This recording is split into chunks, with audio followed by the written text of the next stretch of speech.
Medical দুর্নীতি মামলায় হাইকোর্টে দুই বিচারপতির নজিরবিহীন সংঘাত, আর সেই জল গড়ালো একেবারে সুপ্রিম কোর্ট পর্যন্ত। সুপ্রিম কোর্টে আজ ঠিক কি হয়েছে বিস্তারিত জানবো। আমাদের সঙ্গে রয়েছেন আইনজীবী ফেরদৌস শামীম। তার আগে জানিয়ে দেই যে মেডিকেল দুর্নীতি যে মামলা চলছিল এবং সিবিআই তদন্তের যে নির্দেশ দিয়েছিলেন বিচারপতি অভিজিৎ গাঙ্গুলি, সবটাতেই কিন্তু স্থগিতাদেশ দিয়েছে সুপ্রিম কোর্ট। বিস্তারিত জানবো, রয়েছেন ফেরদৌস শামীম। দাদা, ঠিক কি হয়েছে জানার চেষ্টা করবো। আজকে যে মামলাটি ছিল সুপ্রিম কোর্টের 5 বিচারপতির বিশেষ বেঞ্চের সামনে, সেই মামলায় কলকাতা হাইকোর্টের সিঙ্গেল বেঞ্চ এবং ডিভিশন বেঞ্চের দুদিনের সমস্ত নির্দেশনামার উপর অন্তর্বর্তীকালীন স্থগিতাদেশ দিয়েছেন এবং মামলাটি আগামী সোমবার রেখেছেন এবং বলেছেন যে রিট পিটিশনারকে অ্যাজ ওয়েল অ্যাজ স্টেটকে এবং সিবিআইকে নোটিশ দিতে। যেহেতু স্টেট রিপ্রেজেন্ট করছিলেন, স্টেট সেখানে উপস্থিত ছিলেন, তাই স্টেট নোটিশ গ্রহণ করেন।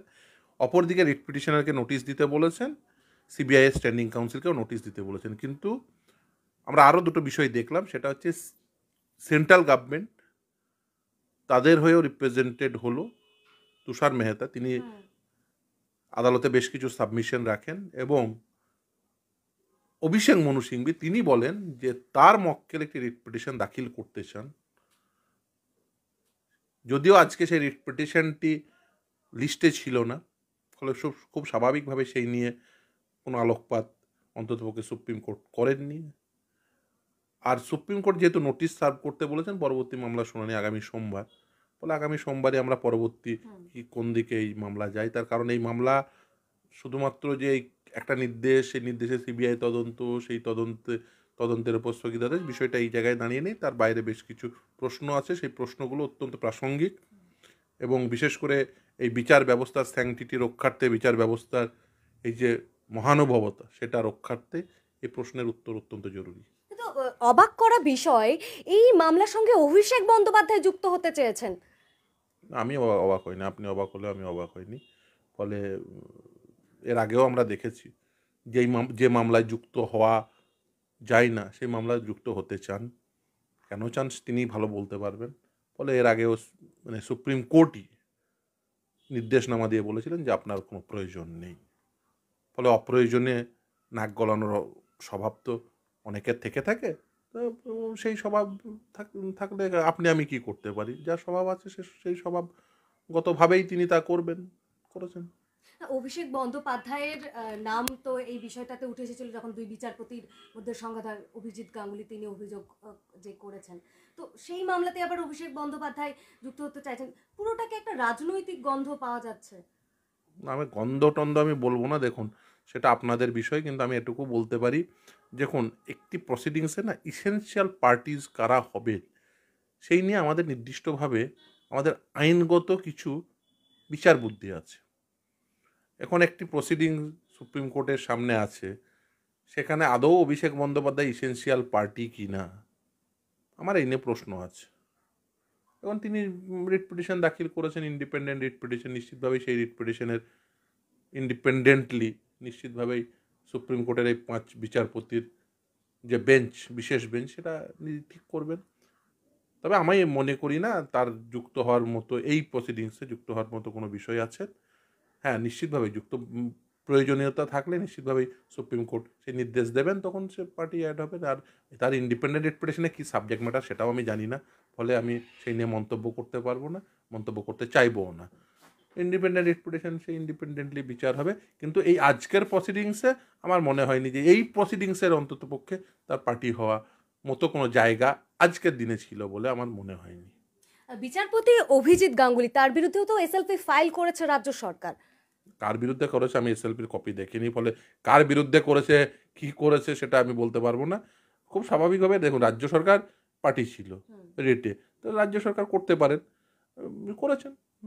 যারা পার্টি থাকবে তারা যদি কোনো নির্দেশে তারা যদি এগ্রিভড হন, নিশ্চিতভাবেই করতে পারেন। সেই নিয়ে তো মানে আমার কোনো বক্তব্য থাকারও কথা নয়, নেইও। এবং দেখুন আমি বিষয়টাকে আমি অন্য অ্যাঙ্গেল থেকে দেখতে চাইছি। সেটা হচ্ছে, দেখুন কলকাতা হাইকোর্টের এই যে দুদিনের ঘটনাক্রম, সেটা শুধুমাত্র যে বিচার একটা নির্দেশ, সেই নির্দেশের স্থগিতাদেশ, সেটা হলে আজকের বিশেষ বেঞ্চ বসতো না।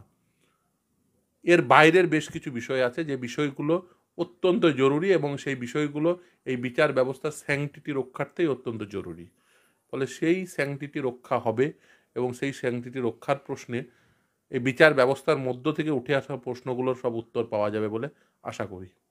দুই বিচারপতির মধ্যে যে নজিরবিহীন সংঘাত হাইকোর্টের ইতিহাসে, মানে এর আগে কখনো এরকম ঘটেছে? অনেক অভিজ্ঞ বিচারপতিরা তারাও অবাক। না দেখুন, আমি জানি না সংঘাত বলে সংঘাত বলে যেটা বলছেন, এটা আমার কাছে সংঘাত একদমই মনে হয়নি। আমি দুটো নির্দেশনামা, সেই নির্দেশনামার কিছু নির্দিষ্ট বক্তব্য, সেই বক্তব্য এবং কিছু নির্দেশ, সেটা আমার মনে হয়েছে, সেটা আমি এইভাবেই দেখতে চেয়েছি যে আমাদের রাজ্যে ঘটে যাওয়া প্রশাসনিক এবং রাজনৈতিক দুর্নীতির প্রশ্নে বিচার ব্যবস্থার ক্রিয়া এবং প্রতিক্রিয়া সেইভাবে দেখতে চেয়েছি। এবং সেখানে আমার রাজ্যে রাজনৈতিক এবং প্রশাসনিকভাবে দুর্নীতি হয়েছে, এটা তো আপনি আমি কেউ অস্বীকার করতে পারবে না। আমি মনে করি কেউ অস্বীকার করার মতো জায়গাতেও নেই। যদি কেউ করে সে হয় মিথ্যা কথা বলছে, না হলে হয়তো কিছুটা জানে না, কিছুই জানে না।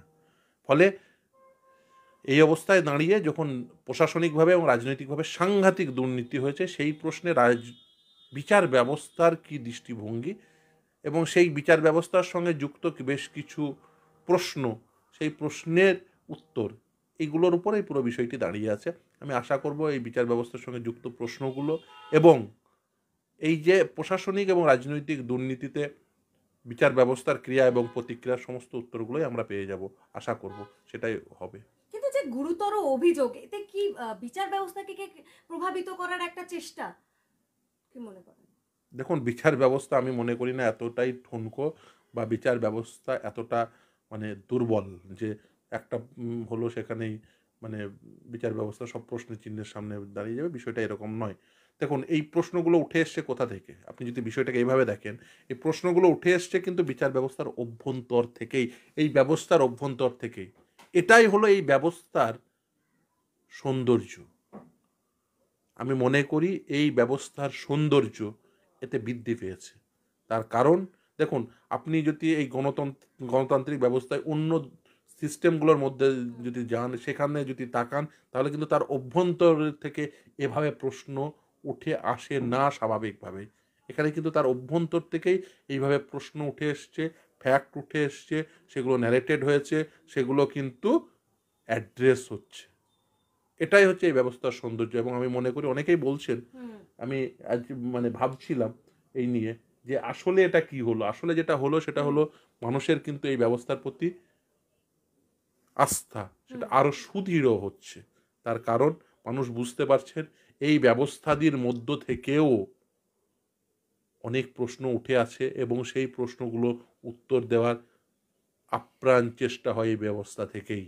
ফলে এই ব্যবস্থার কিন্তু সৌন্দর্য দিন দিন বৃদ্ধি পাচ্ছে বলে আমার মনে হয়েছে এবং এই ব্যবস্থা দিয়ে আরো সুদৃঢ় হচ্ছে। কিন্তু আজকে অভিজিৎ গাঙ্গুলি তিনি এটা নিয়ে কথা বললেন, না বললে সাধারণ মানুষের তো এখানে আস্থা হারানোরও বিষয়। তাদের তো মনে প্রশ্ন উঠতে পারে যে তাহলে এইভাবে কি তাহলে বিচার ব্যবস্থাকে যদি প্রভাবিত করা যায়, তাহলে কি মানুষ সঠিক বিচার পাবে বিচার মানে ন্যায়ালয়ে? না দেখুন, ন্যায়ালয়ে আমি বলি না, দেখুন যে সব সময় যে বিচার সঠিক বা বেঠিক এইভাবে আপনি দেখবেন না। আমরা যে বলি যে আমি বারবার বলি যে আইনের মুখ্য উদ্দেশ্য কি বা ব্যবস্থার মুখ্য উদ্দেশ্য কি, সেটা হচ্ছে মিনিমাইজেশন অফ ফ্রিকশন। অর্থাৎ যে দ্বন্দ্ব থেকে থাকে সেই দ্বন্দ্ব সর্বনিম্নীকরণ। ঠিক আছে? যেটা আপনি ন্যায় বলে ভাবছেন, অ্যাবসুলেট জাস্টিস বলে তো কিছু হয় না। এটা হচ্ছে আপেক্ষিক ন্যায়। সেই আপেক্ষিক ন্যায়ে আপনি খুব স্বাভাবিকভাবেই সেই অবস্থায় দাঁড়িয়ে যেটি ন্যায় সেটিই ন্যায়। এখন ধরুন আপনি তো আর একটা লিটিগেশন দিনের পর দিন ফোরামের পর ফোরাম চালিয়ে যেতে পারেন না। ফলে আমরা একটা সুপ্রিম কোর্টের নির্দেশকে সর্বোচ্চ নির্দেশ এবং সেই নির্দেশকে আমরা মেনে নিই। তার অর্থ এই নয় যে সমস্ত নির্দেশই সঠিক। সেই জন্যই তো আমাদের মানে এই অধিকার আছে, প্রতিটি ভারতীয় নাগরিকের এই অধিকার আছে যে কোনো রায় নিয়ে বিশ্লেষণ করা, বিশ্লেষণধর্মী কথাবার্তা বলা। সেটা কিন্তু এই ব্যবস্থার জন্য অত্যন্ত কল্যাণকারী এবং কল্যাণকামী। আচ্ছা, মেডিকেলে ভর্তি দুর্নীতির এই যে মামলা, এতে তো স্থগিতাদেশ আপাততভাবে সুপ্রিম কোর্ট দিয়েছে এবং সিবিআই তদন্তের নির্দেশকেও সুপ্রিম কোর্ট স্থগিতাদেশ দিয়েছে। তাহলে কি সোমবারের পর এর ভবিষ্যৎটা কোন দিকে যায়?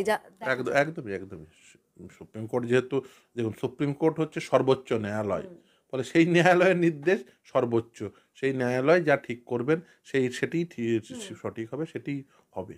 আর একেবারে প্রধান বিচারপতির নেতৃত্বে 5 বিচারপতির সিট, মানে বলাই চলে, একবারে বোঝা যায় যে কতটা গুরুত্বপূর্ণ বিষয়টা অবভিয়াসলি, এখন। অবভিয়াসলি দেখুন গুরুত্বপূর্ণ বলেই তো আজকে দেখছেন শনিবারের সকাল 10:30টায় বেঞ্চ বসছে। আপনারা দেখছেন যে 5জন বিচারপতির বিশেষ বেঞ্চ বসছে। 4জন বিচারপতি ফিজিক্যালি উপস্থিত, আরেকজন বিচারপতি তিনি ভার্চুয়াল মোডে ছিলেন।